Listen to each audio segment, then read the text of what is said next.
Nous avons besoin d'une génération saine. Nous avons besoin d'une génération qui craint l'Éternel. Nous avons besoin des leaders qui reconnaissent le tort, qui peuvent s'asseoir devant un micro. On a vu des ministres qui s'asseyaient devant des micros et qu'on dit ce qu'ils avaient fait de mal. Mais dans le ministère de l'Église, il est difficile de voir des hommes de Dieu reconnaître le tort. Il est difficile de voir des gens humbles. Il est difficile des gens de se prosterner. La Bible dit que Ézéchias reconnut son tort, déchira ses vêtements. Nous, Dieu veut que vous engendriez des disciples, des serviteurs, et non des commandos, et non des généraux, et non des commandants. Parce que l'œuvre de Dieu nous appelle petit Christ, c'est-à-dire serviteur de Christ, comme Christ, imiter Christ, semblable à Christ. Est-ce que nous sommes à la question? Quelle génération est-ce que vous êtes en train d'engendrer? Quelle génération est-ce que vous êtes en train de laisser? Aujourd'hui, un jeune prophète commence à prêcher l'évangile. Un pasteur commence à évoluer, utilisé par l'Esprit de Dieu. On commence à le combattre. On commence à marcher sur lui. On met un délit sur lui, délit de viol, délit de meurtre.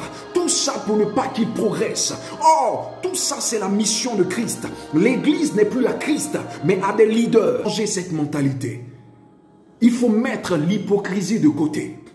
Les séminaires ne serviront à rien tant que nous-mêmes, on ne décide pas de changer. Le Seigneur dit dans le livre de 2 Corinthiens chapitre 9, verset 6, « Celui qui sèmera peu, moissonnera peu.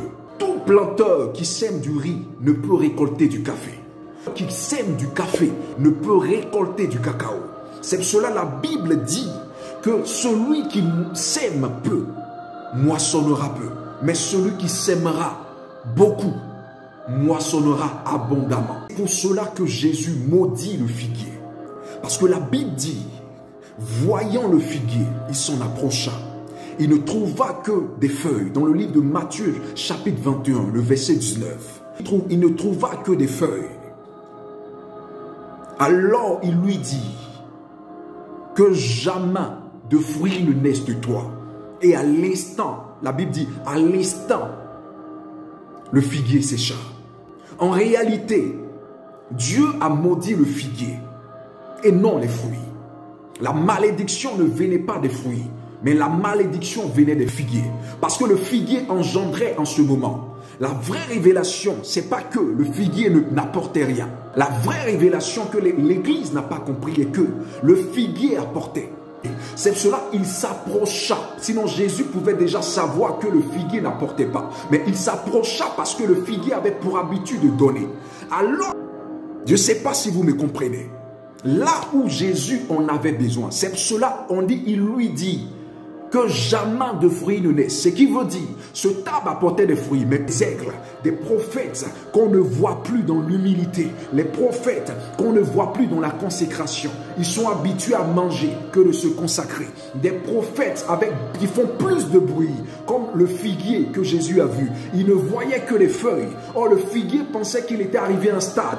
Or, Dieu ne voyait que des fruits qui n'étaient pas à sa hauteur. Alors, Dieu décide de maudire des prophètes qui ne peuvent plus prophétiser lorsque Dieu leur demande de parler au président.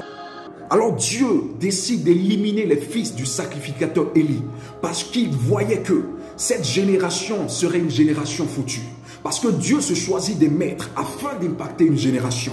Aujourd'hui, on voit des pasteurs qui engendrent des fils qu'ils mettent eux-mêmes dans l'occultisme. Mais imaginez, selon les règles et les lois de l'occultisme, c'est de tout faire pour éliminer l'autre pour être à la tête. Ils sont habitués à ça dans les clans. Ils sont habitués à ça dans leurs confréries. Alors, imaginez ces gens, les serviteurs qui doivent gérer l'église. Leur but sera de rabaisser les gens, de tuer des gens pour être toujours à la tête d'une génération qui est fichue, une génération occultisme dans l'église, une génération idolâtrique, une génération qui ne connaît plus, qui n'annonce plus Jésus-Christ de Nazareth. C'est pour cela que Dieu, lorsque Samuel devait quitter son rôle de ministre et de juge d'Israël, Dieu ne choisit pas ses fils, mais Dieu choisit Saül. Parce qu'en ce temps, ses fils ne marchaient pas selon les voies de Dieu.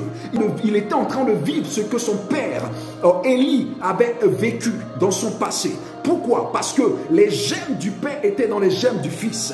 Alors les mêmes erreurs qu'avait répété ce sacrificateur Élie, Samuel qui était le grand voyant, était aussi en train de les répéter. Il faut qu'on se révoie. Il faut qu'on change. Dieu veut un peuple transformé. Un peuple qui bouge. Un peuple qui l'adore. Il n'a pas besoin des archibishops. Il n'a pas besoin des révérends bishops. Dieu s'en fout des titres. Dieu veut ses serviteurs. C'est cela lorsque Moïse meurt. Dieu enseigne déjà à Josué les règles fondamentales de ministère. Prompte et un ministère accompli. Il ne lui dit pas mon prophète, oh Moïse est mort, mais il lui dit mon serviteur Moïse est mort. C'est-à-dire il rappelle à Josué que Moïse n'était pas un hachi, Moïse n'était pas un évêque, Moïse n'était pas quelqu'un qui était assis sur un trône, mais Moïse le savait. Moïse était soumis à la volonté de Dieu. Le peuple le respectait, mais c'est quelqu'un qui s'humiliait devant le trône de Dieu. Alors ce qu'il voulait enseigner à Josué, c'est que ne sois pas hautain, mais sois humble, comme Moïse a été. Parce que tu seras soumis à moi et soumis au peuple. Tout ce que Dieu déclarera, tu obéiras à cela.